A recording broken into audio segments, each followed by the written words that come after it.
All right, this video I'm going to go through some frequently asked questions about getting started selling books on Amazon. If you are already selling books on Amazon, this video is not for you. This is for people that are curious about getting started, how to get started, just different questions as far as that goes. So if you're selling books on Amazon already, just stop this video. This video is not for you. So, first question is, how do I get an Amazon Pro seller account? I'm just going to leave a link in the descriptions below and click on that link, and it's easy. Just follow the instructions.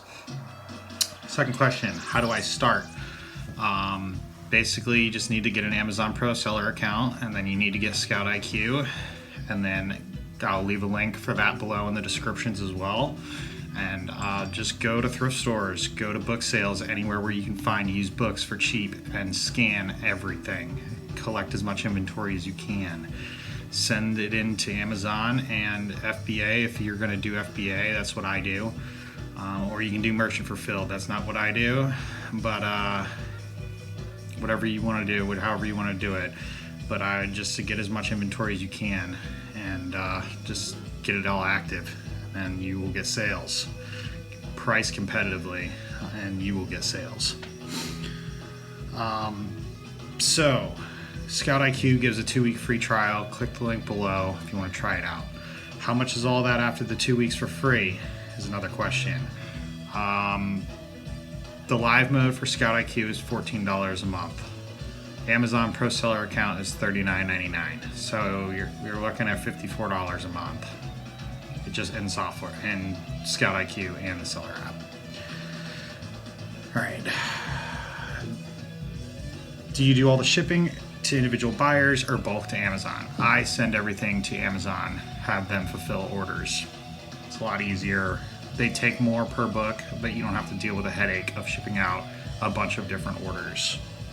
And you can charge a little bit more for prime shipping. Were you seeing profits right away?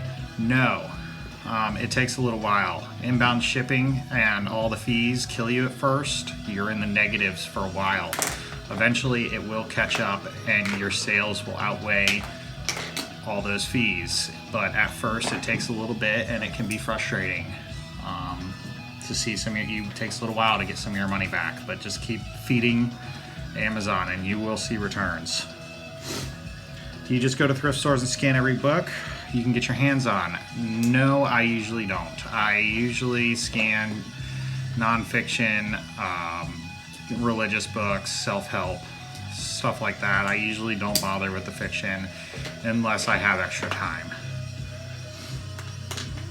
How much can I bring home a month? The answer to that is as much as you work for.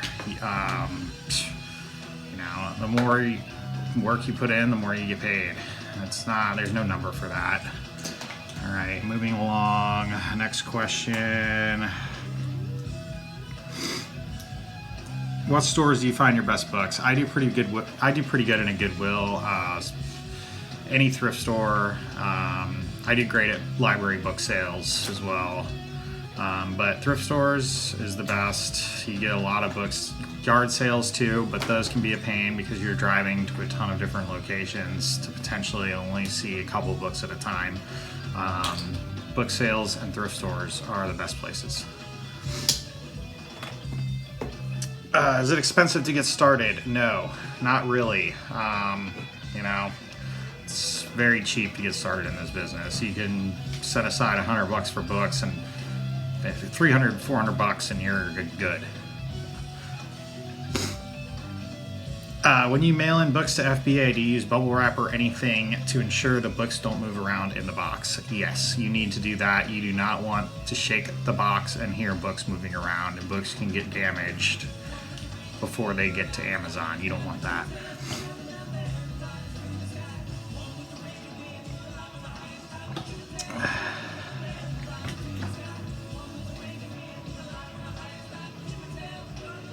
How often do people buy these books? All the time. I sell books, multiple books, tons of books every day.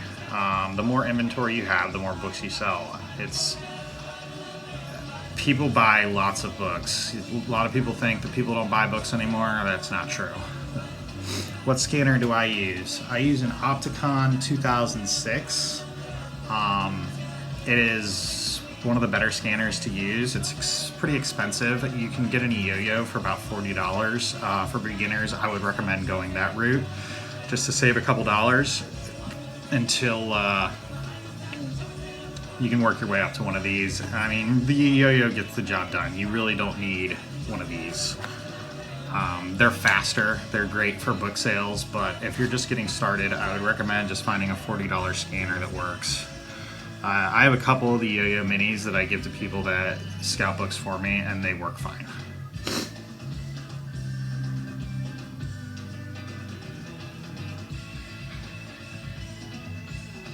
How much should I initially spend on my setup? So 200 bucks on this. I got a 450 turbo label printer for your labels for your books. You got to put You got to put an FBA label on each book. The printer cost me about $60. A couple months down the road, I got a 4XL printer for shipping labels. That was a little pricier. I think it was $200. It's not really necessary, but once you start printing enough labels, it saves ink, and down in the long run, it is worth having. So that's for $460 for the two printers and the scanner, and I pay for database mode plus a team account because I have team accounts for ScoutIQ, but that's for beginners. It's not necessary. I would just get ScoutIQ for $14, the seller account 40 bucks. You're gonna want a Dymo printer for your FBA labels. You don't want to be printing those on the 30 sheets. It sucks. So that's about 150 bucks. And then the cost of books. I would say $400 is a good place to get started. And how long does it usually take to sell the books? About 55% of my inventory sells within the first 90 days. So, I mean, if that gives you a good idea, the turnover rate is pretty quick. I sell quite a bit of books. Scan the barcode. And boom.